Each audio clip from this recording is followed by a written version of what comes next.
કે ભાઈ છોકરો કાંઈ બોલ્યો તમારે શું કામ એટલે એવું થયું હતું એટલે એના સંદર્ભમાં છે બોલાઈ ગયું. છતાં સોરી હું તમને કહું છું પછી તમે કહો તો વિડીયો સોરી મોકલી દો પછી તમારી જેવી મરજી. તો તમે એક સંદર્ભમાં વિડીયો મને કરજો, વાંધો નહીં. હે તમારા એક સંદર્ભમાં આવી રીતે બોલ્યા છે અને હું માફી માંગુ છું, એવું મને દુઃખ લાગ્યું છે. અનિલભાઈને કહ્યું છે મને.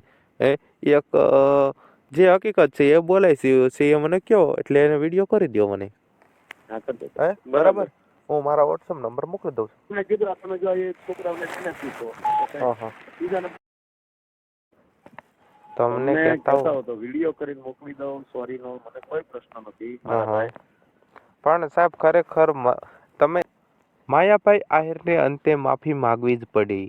કોળી સમાજ બાદ હવે હરિજન સમાજના એક અનિલભાઈ નામના વ્યક્તિ માયાભાઈ આહિર પાસે માફી મગાવી રહ્યા છે.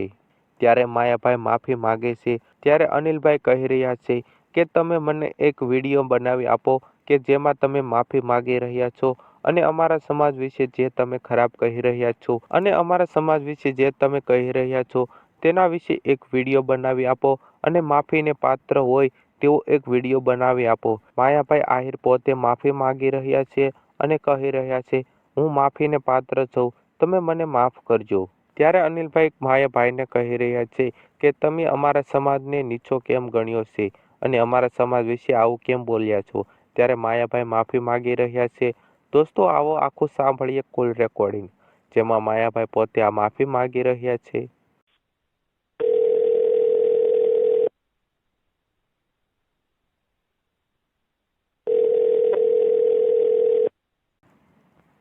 હેલો, અનિલભાઈ બોલો છો? યસ, અનિલભાઈ વાત કરું છું. માયાભાઈ આહિર બોલું છું ભાઈ. હા બોલો બોલો માયાભાઈ. તમારો લેટર મળ્યો, મેં કીધું ભાઈ મને કઈ ખબર નથી તમે ક્યાં શું સાંભળ્યું શું કર્યું. તમારો એક પ્રોગ્રામ છે જેમાં તમે એમાં તમે એક દલિત સમાજ વિશે ખરાબ વાત કરી રહ્યા છો. એ બધા સમાજની વાત કરો છો, જે સમાજની આવડત છે એ તમે વાત કરો છો, બધા સમાજની સારી સારી વાત કરો છો. હે દેવી પંચક સમાજના લોકો ગાળું બોલે છે. હે ઈ એનો દેવી ધર્મ છે. એ એમનો દેવી ધર્મ છે.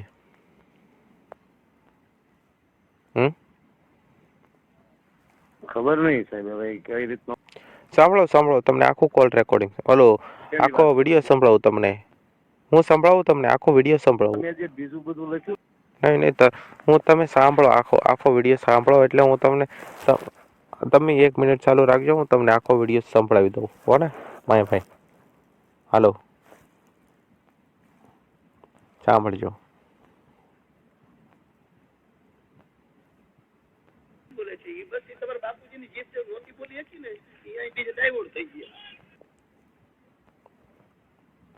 સાંભળો તમે બોલો. આ હમણાંનો પ્રોગ્રામ છે જે થોડાક દી પહેલાનો. એ ઘટના અમારા ગામની બાજુમાં ઘટેલી. અમે આવ્યા ને ત્યાં છોકરાઓ ત્યાં માગવા બેઠેલા, તમે સાંભળો.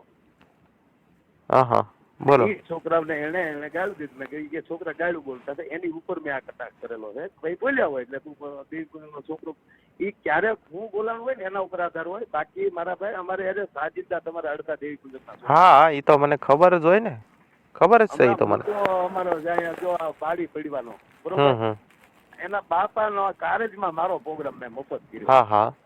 એવું રાખતા ન હોય તમે આખલો અમે બાડી પડવાનો મુકેશ છે દેવી પૂજક નો છોકરો.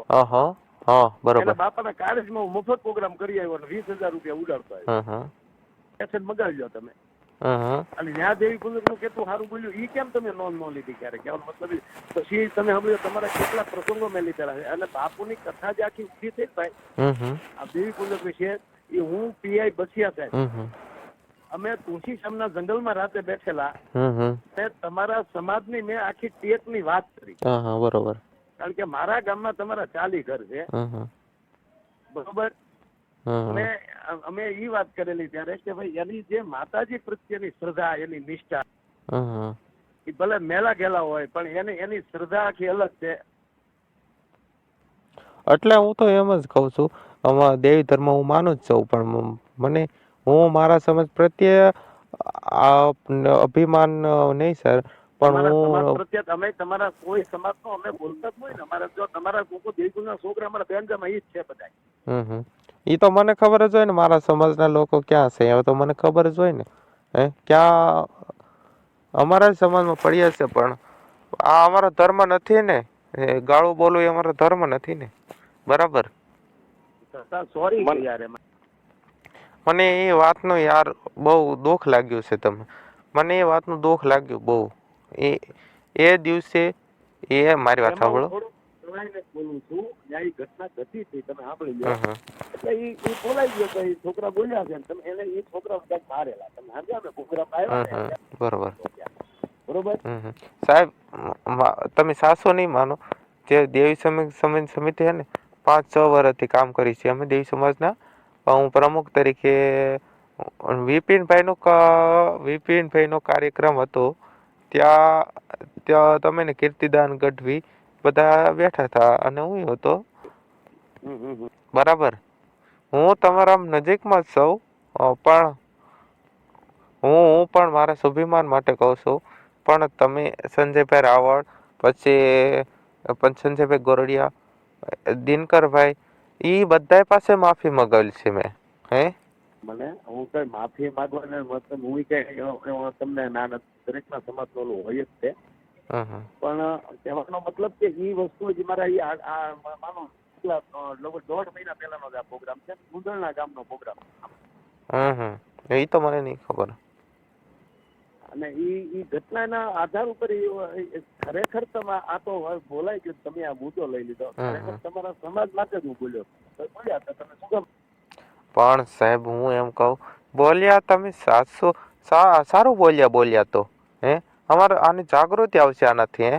ના ના બરાબર.